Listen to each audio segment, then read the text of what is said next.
welcome to our MDA Advocacy Institute focusing on education policy and advocacy, strengthening access for the neuromuscular community. My name is Dory Hauk, and I will kind of be your MC for this evening. We have a very exciting program that I'm very excited to introduce to you, as well as some very exciting guest speakers and experts who are here to share with you this evening as well. So if we could go ahead and move to the next slide, I'd like to take care of a couple of housekeeping items for everyone this evening.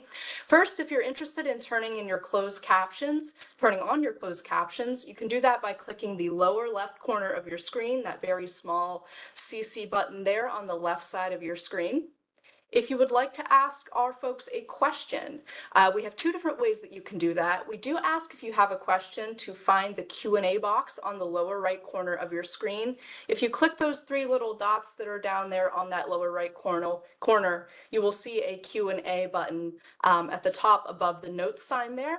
And if you click that, that will allow us to be notified that you have a question and then make sure that we can answer your question live. If you have more chat-focused items, if you'd like to converse with other participants on the call, please feel free to put that in the chat box as well. So what will we be discussing this evening? So I'd like to move to the next slide and talk about our agenda for this evening. As we said, welcome and thank you for joining us again this evening. We're going to be covering a lot tonight, so I want to talk about what our agenda actually is. So first, we're going to be talking about MDA's relationship with education advocacy. Why are we choosing this moment to engage? Why this relates to our mission? What are our principles as an organization? And also give you a little bit of background as to how we've arrived at the moment that we're in. We're going to take a deep dive on the IDEA Full Funding Act. And then I'm going to cover some opportunities to engage. So you might be wondering throughout the presentation, how do I get involved with what MDA is doing? We're going to cover all that and more.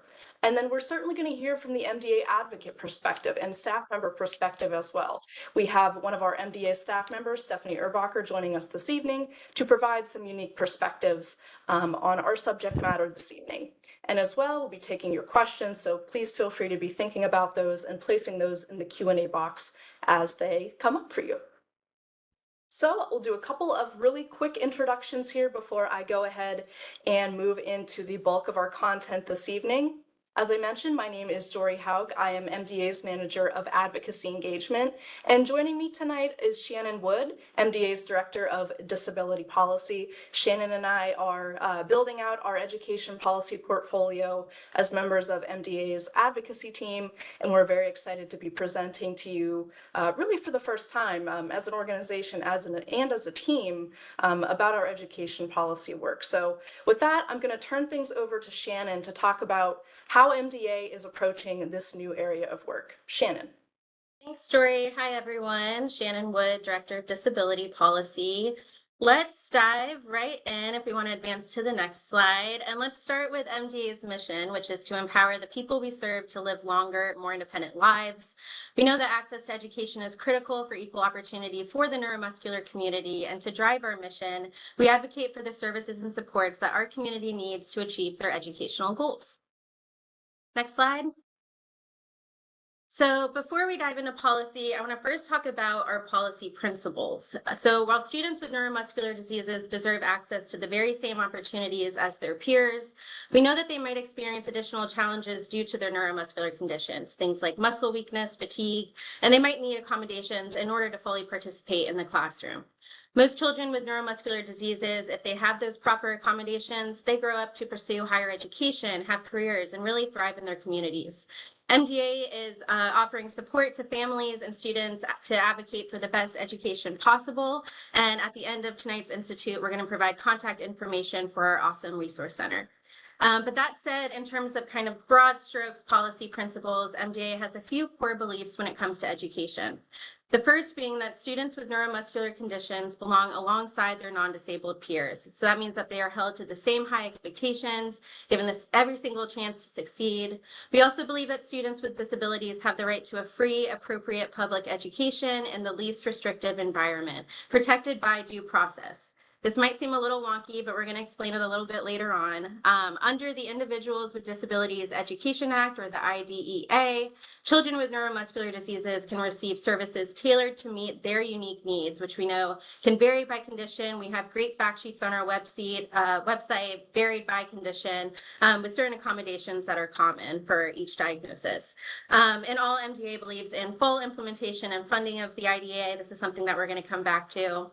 Next is that we believe in a well-resourced public education system. So we believe that robust federal funding is vital, especially in those states that struggle to fund education on their own.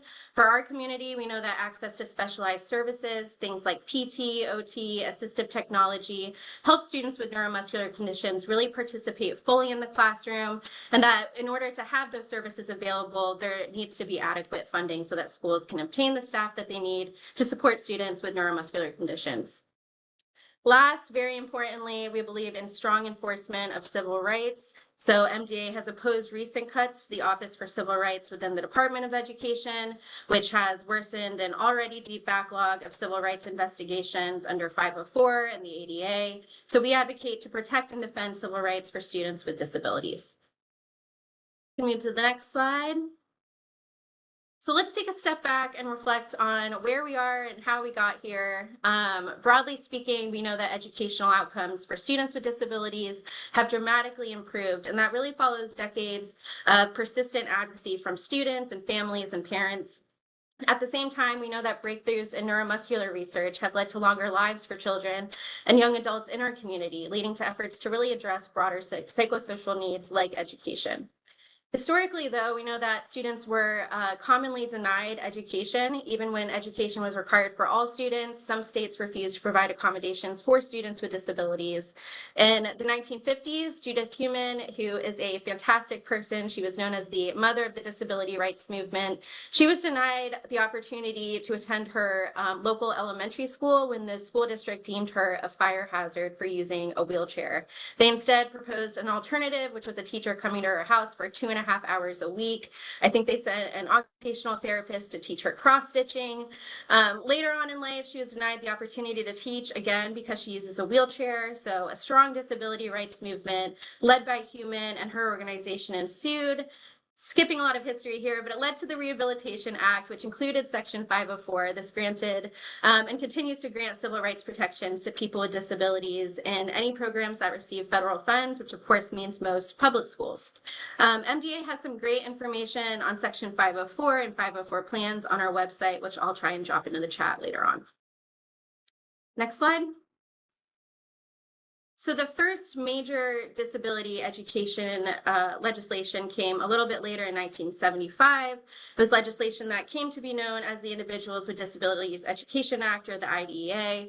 And this really important bill guarantees what's known as a free and appropriate public education, and changes that were made during the 2004 reauthorization required individualized education plans, or IEPs, which are essentially blueprints for educating students with disabilities. They address physical assistance, academic adaptations, technological equipment that might be necessary.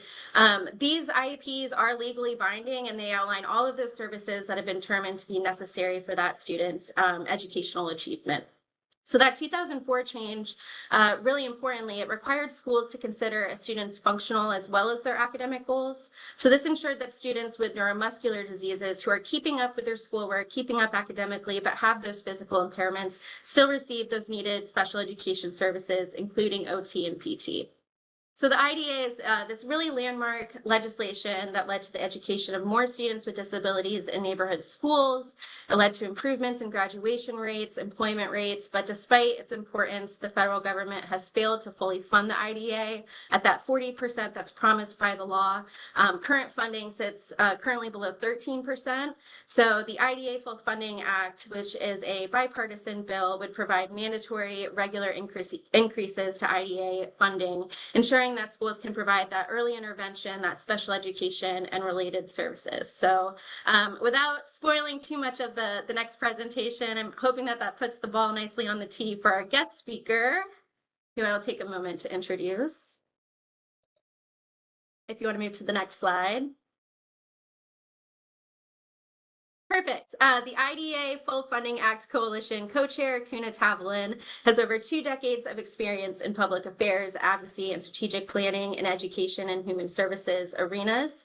Kuna focuses on federal policy encompassing appropriations and education policy from birth through higher education and professional development. She began her career in the U.S. Senate, where she worked for 5 years covering issues that range from education, early childhood education, and poverty to housing, transportation, and judiciary issues. Kuna holds bachelor's degrees in politics and Spanish literature and a master's degree in teaching. She serves as senior policy advisor at the Council for Exceptional Children. And Kuna, I'll let you take it from here. Thank you so much, Stephanie. And I really appreciated the way that you teed that up, because a lot of what you presented is really core to what we talk about in the special education field from the Council for Exceptional Children. I'll just slow down for a moment and say the Council for Exceptional Children represents and supports the professionals who implement the Individuals with Disabilities Education Act.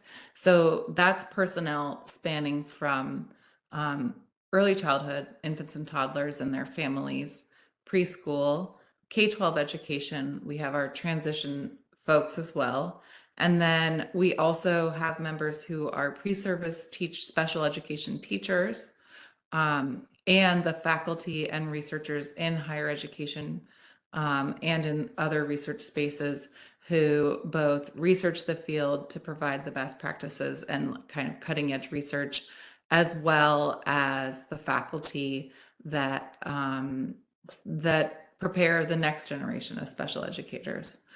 And so when it comes, and we also have, I should have said this earlier, para educators as well, and specialized instructional support personnel. So if you are touching a kid with an IEP or a Section 504 plan, you are a member of ours, and we are working to support you in the field and also represent your voices in things like policy. So thank you for that introduction. There are a lot of things that you said that really resonate with our mission and our work day to day.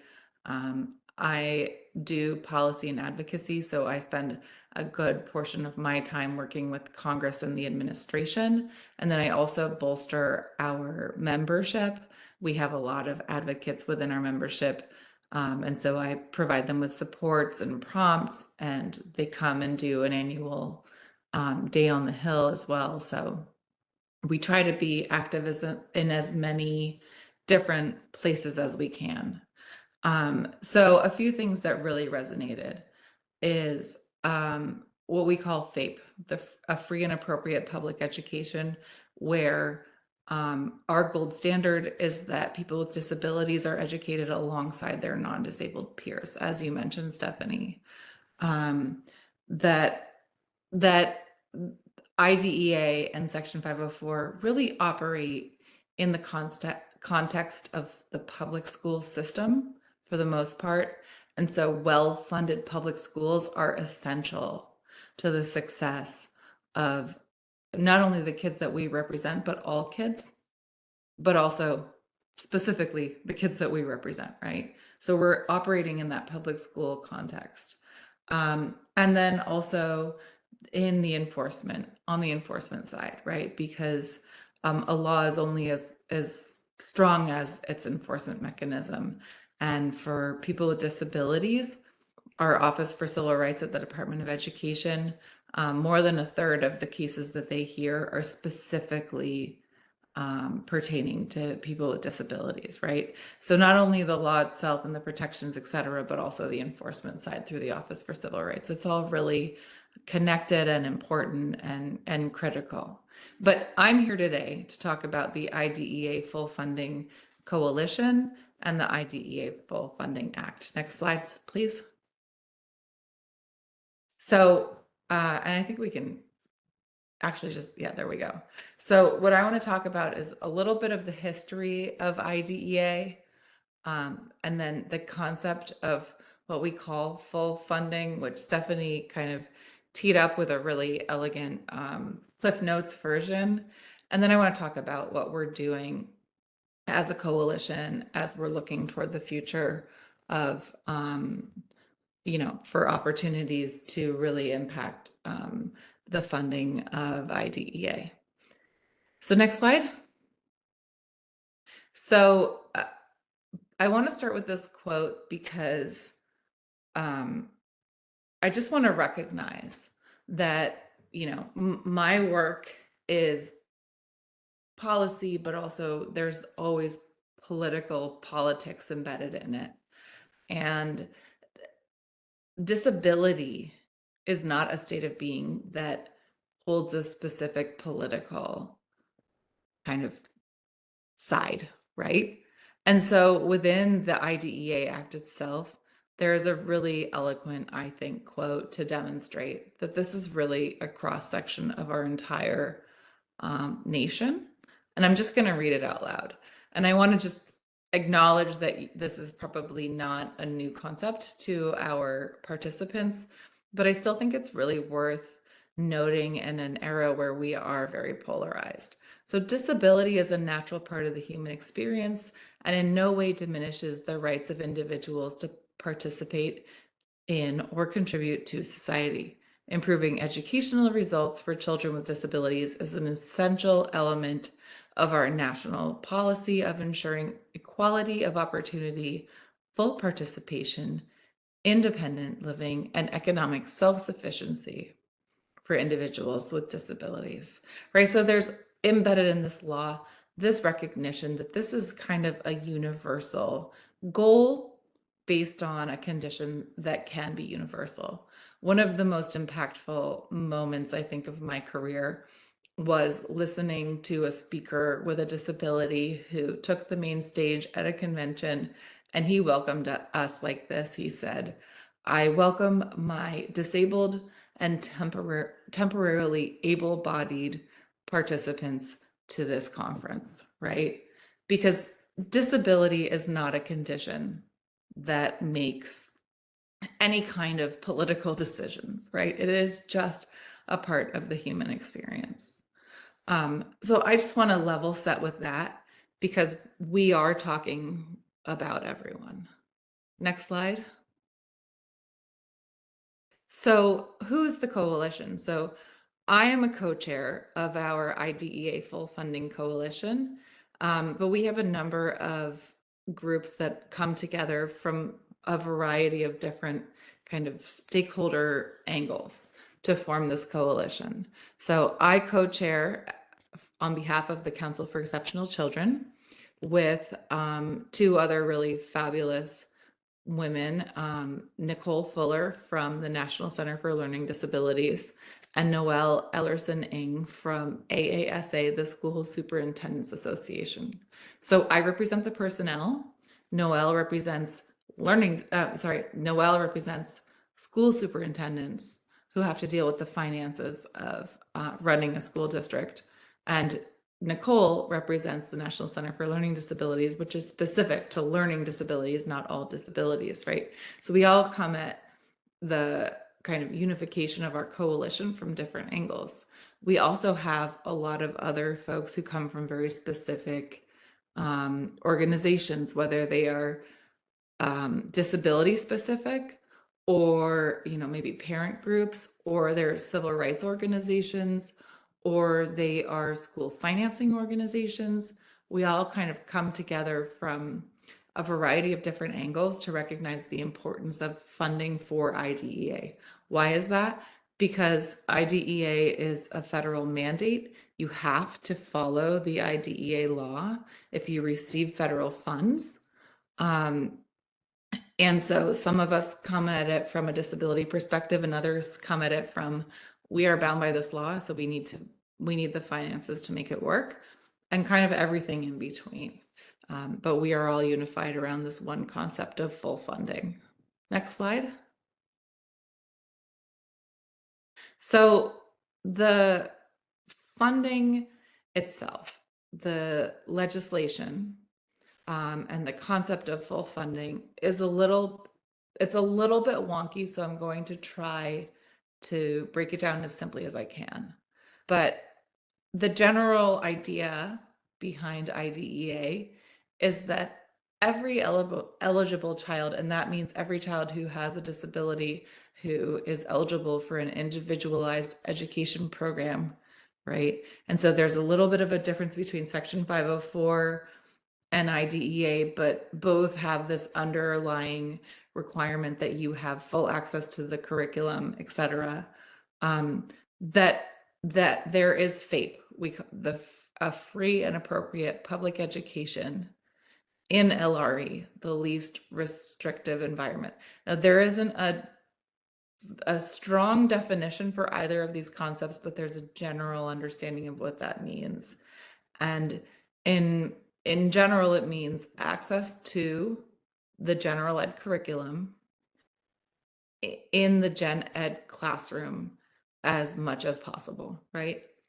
And so for people with disabilities, the ability to get FAPE in the least restrictive environment looks different individual to individual, but in general, about 80% of the kids that we serve are in the gen ed classroom for 80% or more of the school day. Don't quote me on that. I'm just recalling it, and now I'm feeling a little bit doubtful. But then also, because Congress recognized that would come with an associated cost, in the IDEA law, there is a pledge to provide up to 40% of the financial burden, if you will, and I only call it a burden as a cost of educating people with disabilities in an individualized way. And so the big pot of money that goes out from the Department of Education to states is what we call the Part B Grants to States program. I was just thinking about this, it's probably about 85% or more of the federal contribution to IDEA programs. And IDEA is they have a full spectrum of programs. They have their infants and toddlers programs, their preschool programs, but the bulk of the funding is the Grants to States program. And then they have their Part D programs, which are comparatively smaller, but do really important things like preparing the next generation of professionals or supporting parents, etc., technology, like a lot of really great stuff. But the big bulk of the funding is those grants to states dollars, right? And those go to the states in a formula that's already pre-baked into the law. And then from the states can take a little bit of money to spend on their own technical assistance and training and oversight and their own kind of personnel office. But most of it goes to districts and then to schools to be spent. And so that big grants to states pot is the pot that has the language that says Congress will provide, what we call full funding. Next slide. So the use of funds for IDEA Part B, this is not an exhaustive list, but I want to give you an idea of what those dollars are spent on. So the big bulk of those dollars are actually spent on personnel. So special education teachers, paraeducators, job coaches, that's in our transition side, and then our specialized services, what we call specialized instructional support personnel now, which is audiology, physical therapy, occupational therapy, speech language pathology, et cetera, right? That's kind of those are the biggest expenditures. But other allowable uses include adaptive education, interpreters, so sign language interpreters, for example, specialized equipment, extending the school day or the school year for instruction, accessible technology, accessible playground equipment, and then child find activities, which help districts identify kids with disabilities so that they can be supported right from the get-go, ideally. So that is where the money is going. Next slide. So this is where it gets a little bit wonky. So we have what we call average per pupil expenditures. And that is the cost on average that the dollar amount to educate like kind of a kid in a general ed classroom, right? And then we have from this IDEA law, and I just want to state kind of as I'm explaining this, that like this is not a perfect formula. It's a little bit old, but this is how we got to where we are. If so, bear with me. In the IDEA law, Congress estimated that to support kids with disabilities, it was kind of roughly twice as much as to educate someone in a gen ed context.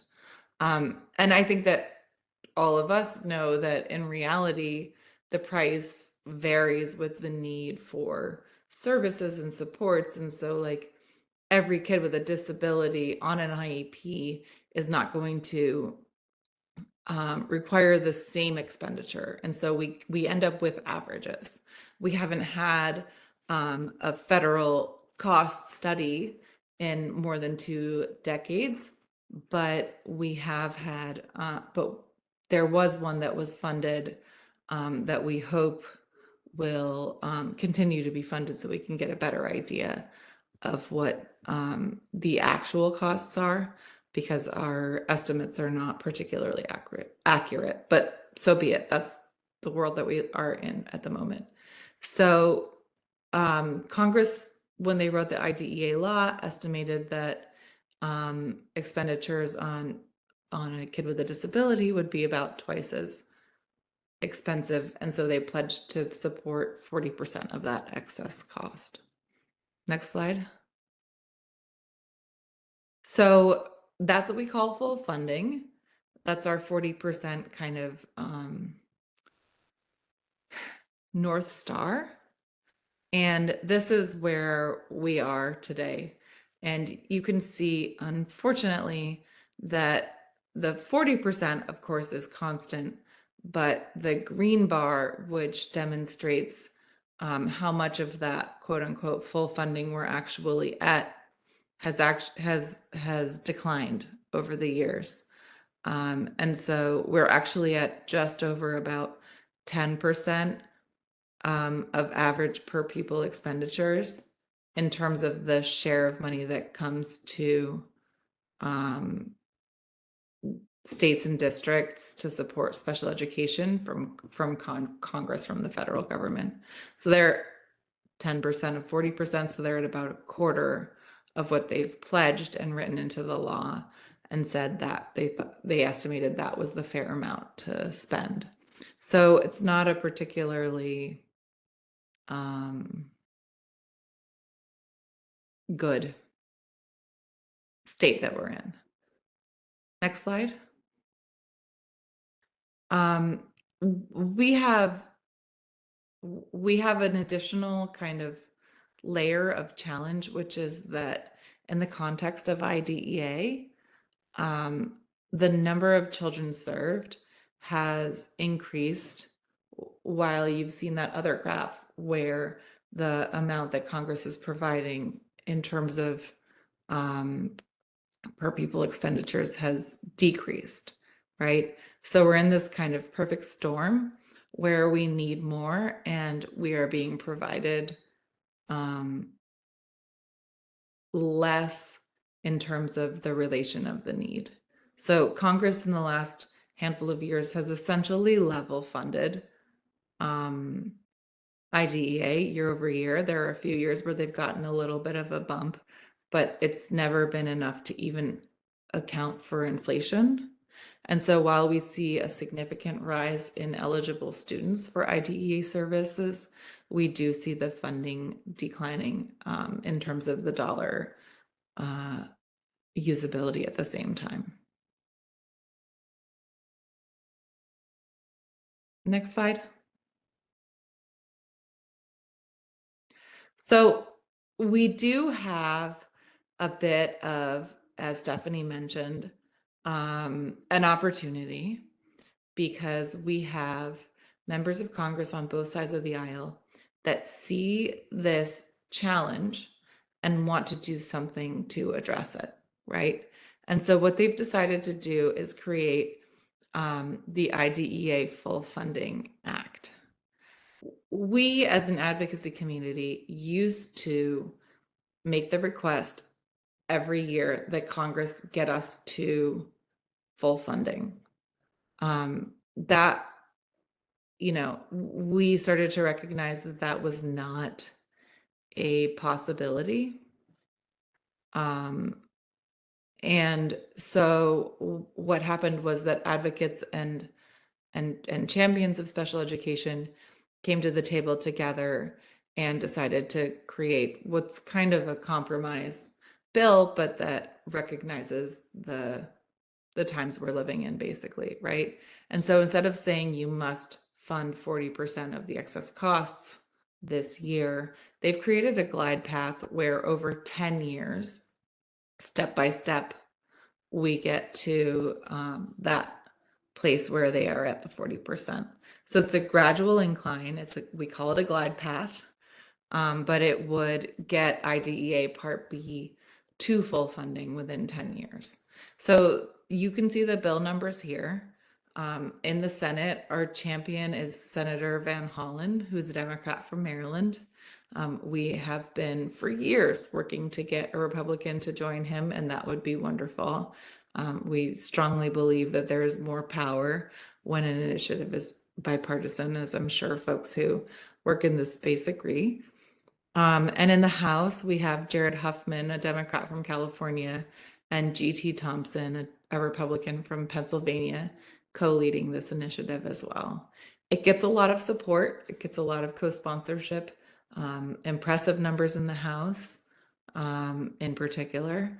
But, this is kind of our advocacy tool to socialize this issue and this challenge, and hopefully, someday in the future, we'll be able to remediate it with a Congress that actually takes this mandate seriously and really wants to fully support the notion of the Individuals with Disabilities Education Act.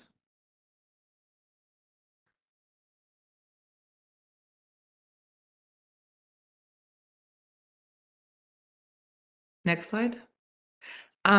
So as a coalition, we do have we have a website, which you can see the URL here, ideafullfunding.org. We have a link that provides an opportunity for folks to weigh in. So you can go and follow our advocacy action alert and take action yourself. We also have resources and information that are designed to help you understand the issue as well as to learn more. So I encourage and invite you to go and take a look at our website and to join us. I see that there are questions already about whether folks with physical disabilities are represented within this coalition. And I want to just say, like, off the top of my head, I do not. So we're an ad hoc coalition, so we don't have a membership due and we don't have an official list of members. But what we do have is people who sign our letters and who join us on our calls and our strategy meetings and who join us in our quest to increase funding for IDEA. And so everybody is welcome, and we definitely don't turn folks away who are interested in joining us. And I encourage you to take a look and learn more, and I invite you to join us as well. Alrighty, I want to thank Kuna again for joining us for the last several minutes and sharing her expertise on not only IDEA, but also how us as advocates can get involved and make real change happen with this bill. So you might also be wondering, what more can I do? I'm at home and I'm watching this presentation, but what more can I do to be involved with this? So I'm going to turn to the next slide and talk about our opportunities to get engaged with MDA's education policy work. So I'm just realizing that the slide text is really small, so I'm going to try to talk more than I read from the slides. So first things first, on the right side of your screen, you will see two call out boxes there, one of which refers to tell Congress to fulfill the promise of IDEA, which is exactly what we've been just discussing. The second is share your education experiences with MDA. So first of all, you can take action with us in support of the IDEA Full Funding Act by clicking that action alert link on the right side of your screen, and that's what it'll look like when it's on your screen. Shannon is going to drop a link into the chat to make sure that you have that link with us live as well, and we'll also continue to share that link in our advocacy communications. That way you have an opportunity to keep receiving that and make sure that you have a chance to share your experiences. You can also share this action alert with your network. So if you have friends or families or anyone else who is interested in getting more involved in this work, that is another way that we can kind of build the grassroots support for the IDEA Full Funding Act and IDEA more broadly. So the next thing is sharing your experiences with us so that we can utilize them to advance those policies that Shannon mentioned that help us fully fund and support services that our community relies on and utilizes. And so I just want to level set for a second. So why are stories important? Lawmakers use these stories to learn not only about issues related to education or healthcare or anything else that we care about as a community, but also to educate their colleagues in Congress about what the impact of a policy may be on their constituents, or how something is going to impact them, and essentially just, what does that look like from my constituents' perspectives, and really making sure that they have as much information as they can before they make a decision. So we want to make sure to have an opportunity to provide you with, and that is where on the bottom there on the share education experiences with MDA, which Shannon also just dropped in the chat, that is where we're asking you to share in more depth about your experiences with experiences in the classroom, experiences in public education, obtaining accommodations for yourself or your children or a family member, etc. All sorts of experiences are incredibly valuable for us to have to share with Congress when we do this sort of advocacy work. So that is very important to have for us. Another thing to think about is consider writing an op-ed or a letter to the editor, and this is something that we've been doing a little bit more work on lately, and so we're happy to talk through this potential option with you as well. If you'd like to put a bit more public face on your experiences and you'd like to share in a little bit of a different venue than Congress would provide, we can also talk about that as well, so that's an option. And then stay tuned as more opportunities come. Chances are you're signed up for our advocacy emails if you've been receiving invites to our advocacy institutes. But if you're not, or you're not sure you want to just check again, please feel free to do that and make sure that you're signed up for advocacy emails and you follow us on our social media platforms, which is where we post typically all of our action alert opportunities and things like this, so that you'll be the first one to know about upcoming opportunities to engage with us on education policy.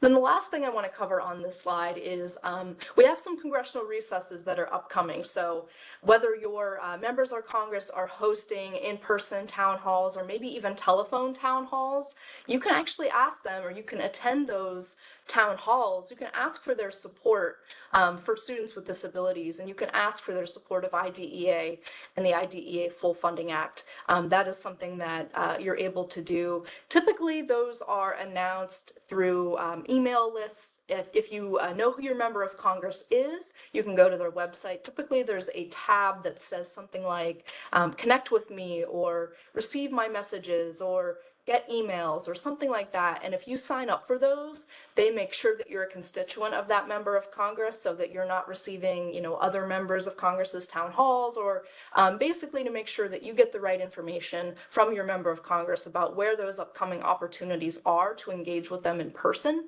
And then, you're able to take advantage of those as a constituent. So just want to put those couple of ideas out there for if you're wondering about what to do, what next.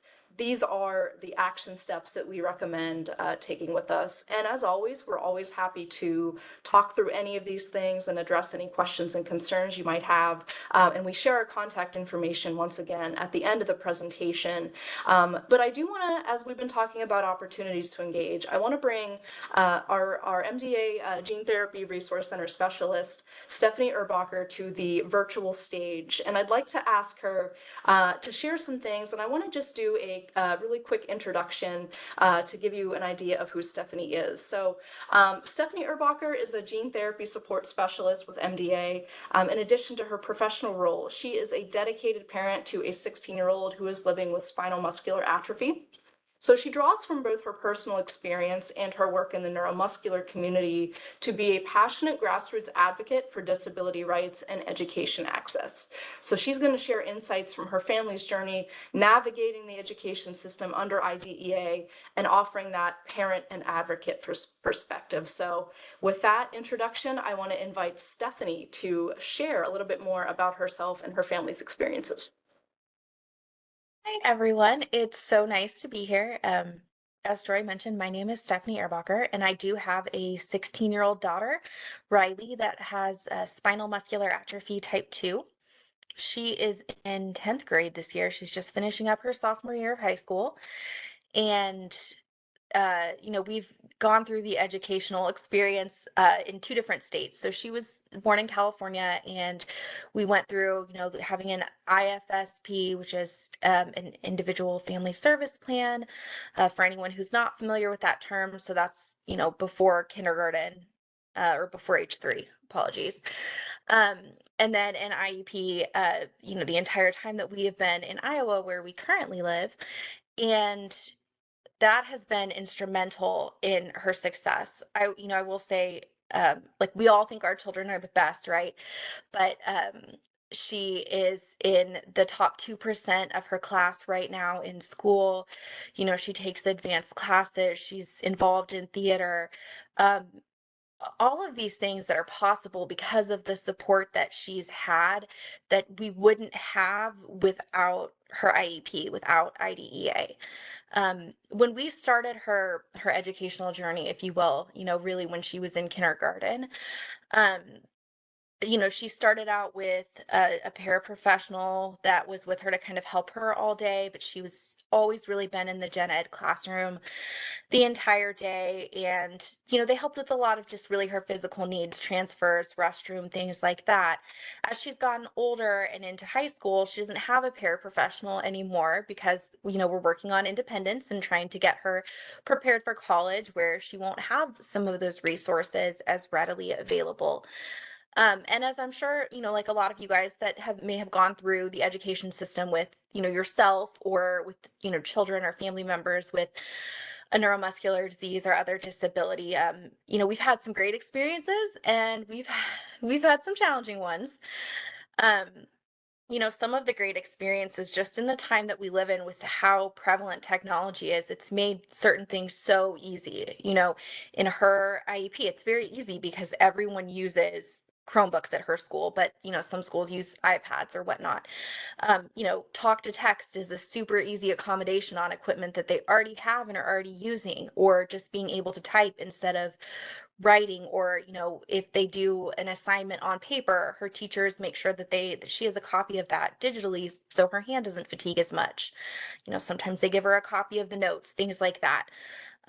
All of that stuff in her IEP, and it's great because by and large, most people are really great about accommodations, but in the past, especially when she was younger, when we ran into some challenges with inclusion or things like that, we were able to address that within her IEP,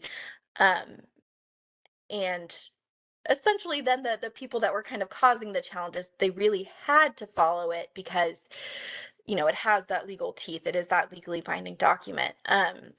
One such experience was when she was in elementary school. She had a specials teacher that kind of liked to push her off to the side during performances or didn't really want to include her. So we made sure to put in her IEP that, she was to be included and wasn't just to be put off to the side.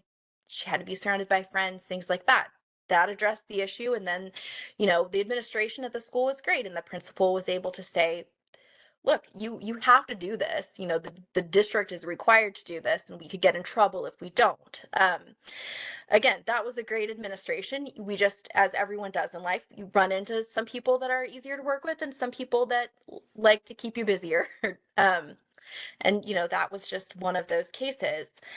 When Riley was younger, I did obviously all of the advocacy at work or at school for her. So, the IEP meetings, all of that type of stuff. I was the family member leading that and advocating for what her needs were.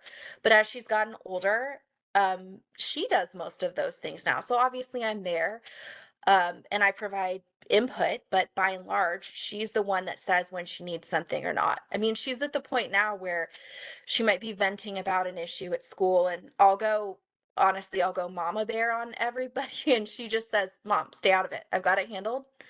And that's good. That's what we want, right? Her ability to be independent, to know what she needs and to know when and how she wants to address it. And so, the first time she did that, I just thought like, oh, but I'm proud of her, and I'm happy because that's where we want her to be. On advocacy side of things, when I got involved with advocacy a few years ago,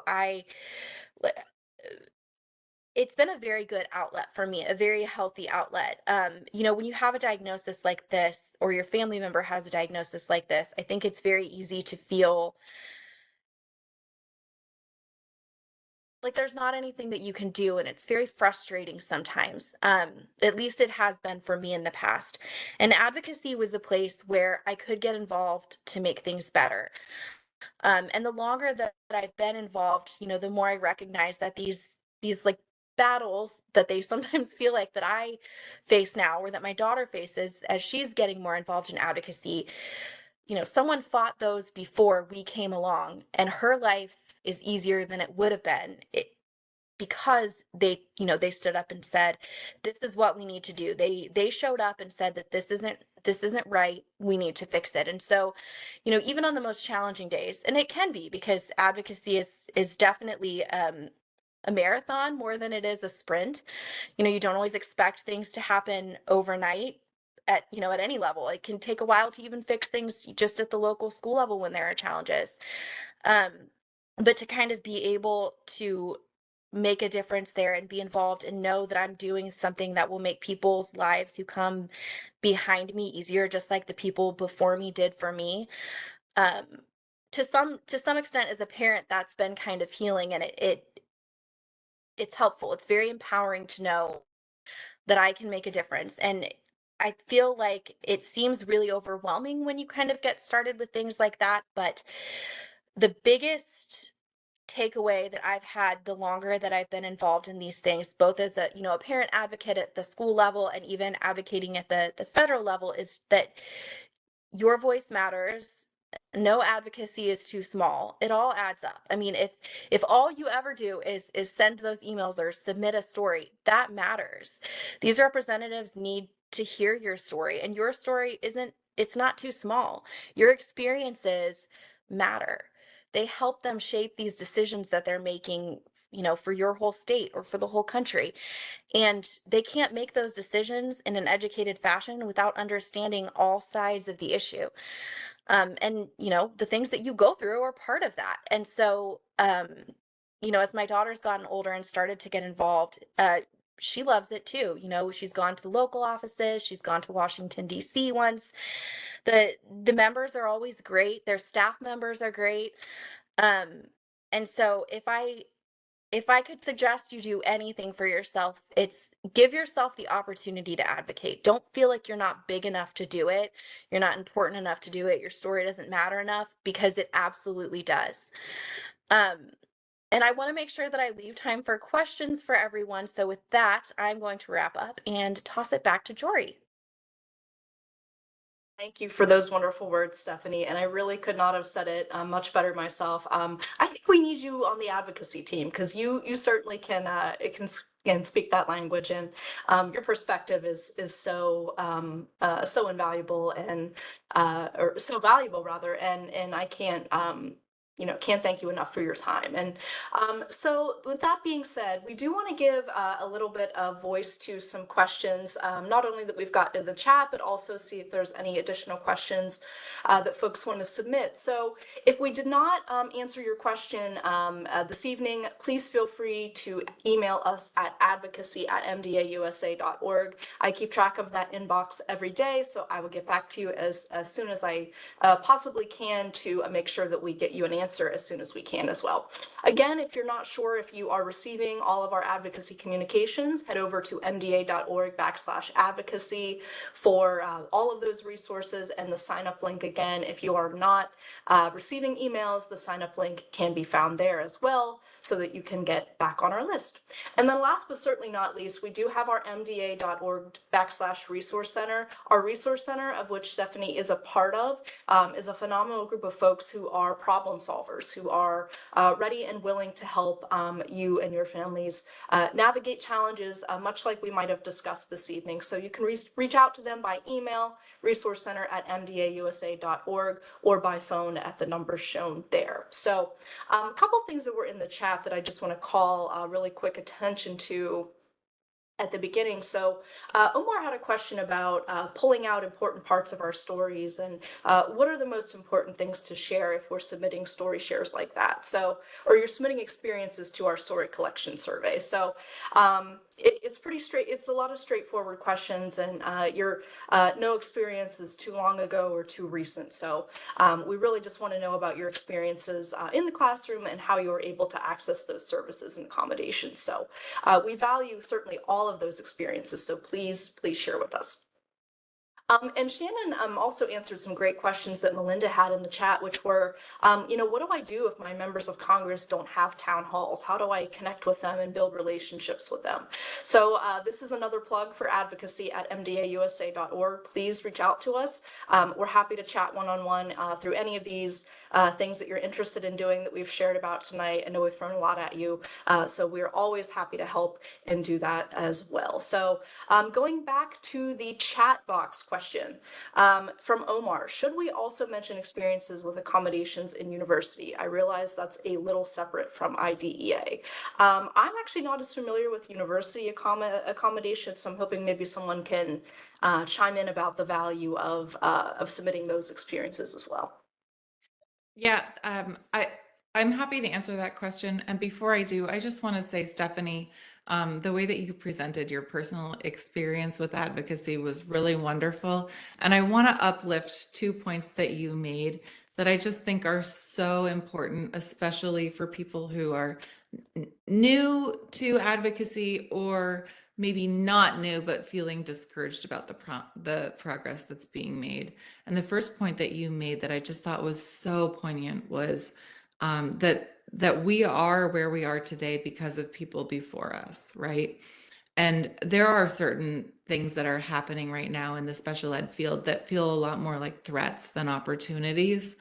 And I think not understanding that we are where we are now because we are standing on the shoulders of giants like Judy Heumann and others who really paved the path and made educational systems more equitable for everybody. It's just so important, right? It's not something we can take for granted. So thank you for highlighting that. And the other thing that you said that I think is really important, especially for people who are feeling discouraged about advocacy, is that it's a marathon and not a sprint, right? Sometimes you make great gains, and sometimes you work on the same issues for a decade or more, and that can be really challenging. My general takeaway is, if your voice is in the mix, you're in the mix. If your voices go away, everything that you stand for goes away. So it is so important to just stay involved, even when it feels like, you know, as someone who has run a marathon, there are parts in the marathon where you just want to quit and you can't, right?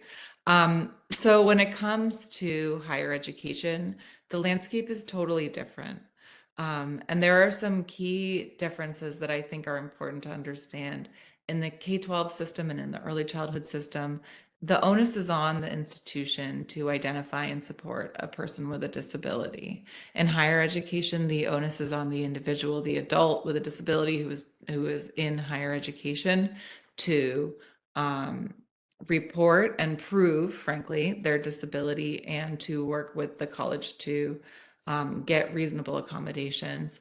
The laws are a lot weaker. You're not going to encounter an IDEA in a higher education setting. In fact, we actually sponsor or endorse a bill that would enable a person with a disability to provide their IEP to an institution to demonstrate that they have a disability instead of having to go through a whole redetermination process to prove that they have a disability in order to get reasonable accommodations in higher ed. So that whole system is a lot less regulated than our K-12 system and our early childhood system. And for folks who are in the transition period, like the older youth who are still eligible for IDEA. But I will say that I still think those stories are really valid.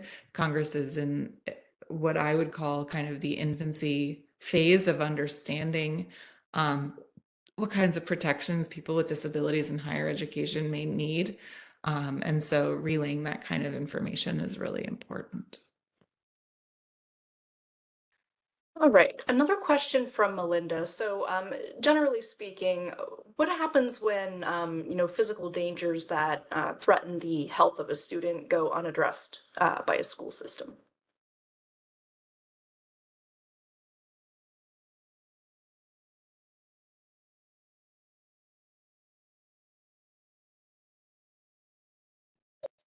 I would definitely make sure that you're getting all of your communications about that issue with the school in writing if you haven't already. Um, a lot of times I have found in my own experiences when we've pointed out things, they'll try to respond verbally so that it's not in writing. Um, if that's the case, I always follow it up with an email to say, I'm just basically restating what your conversation was. I want to make sure that I understand, because if that type of stuff is yeah, that doesn't surprise me, Melinda. That is what they tend to do because then it's not in writing, and if it's not written down, they can deny that it happened. So I would always follow that up and say, I'm just following up our phone call today. This is my understanding of what was said. That gives them an opportunity to correct it if you misunderstood, and it kind of puts them on the record if they don't, for what they have said. If it's not addressed in the IEP, in terms of like making sure that there is, where that safety is, that there are like handrails put up or something like that, so that there's the safety there. I might talk to them about that. That's probably the step that you're going to want to take, is starting with calling an IEP meeting about that, but make sure that you get everything in writing. A new school, well, they can still put temporary barriers up. They're probably not going to want to because it costs money. But it costs less than an injury. If they're not doing that type of stuff still, sometimes this is where having conversations with your local newscasters is very helpful. Because I found that in the past, sometimes all it takes is them calling and asking questions, and people don't really like that kind of publicity because it does not look good. So if you can't get anywhere with the school, sometimes that's helpful. The other thing is every state has a disability rights org. So, and they don't charge for their services. Sometimes they'll even just send a quick email, or they'll give you more specific legal advice on steps that you can take that they have to follow. If you can reach out to us at the Resource Center email address, I can help you find that contact info, so that you can reach out to them and kind of move forward on that, or we can have further discussions about this. Thank you very much, Stephanie.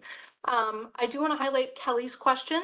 Does MDA have a parent's guide for best practices for negotiating their children's IEPs and 504 plans?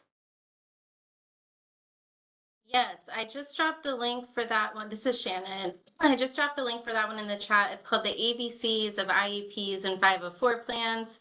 Hard to forget a name like that. I'll make sure that we can follow up with you and send you the link so you have that. Yes, thank you, Shannon. Okay, it is 8 o'clock right on the dot. I think we have addressed all of the folks' questions here in the chat. Just going to do a quick check of the Q&A box. Alrighty, I am not seeing anything, so I am going to go ahead and close this out for this evening just by thanking everyone again for joining us this evening. If we did not answer any questions that you had, or if something comes up in your mind later that you'd like to ask us, again, please feel free to email us at advocacy@mdausa.org. I just want to give another special shout out to Kuna and to Stephanie as well for joining us this evening and taking time out of their evening. We're very grateful for their time and expertise.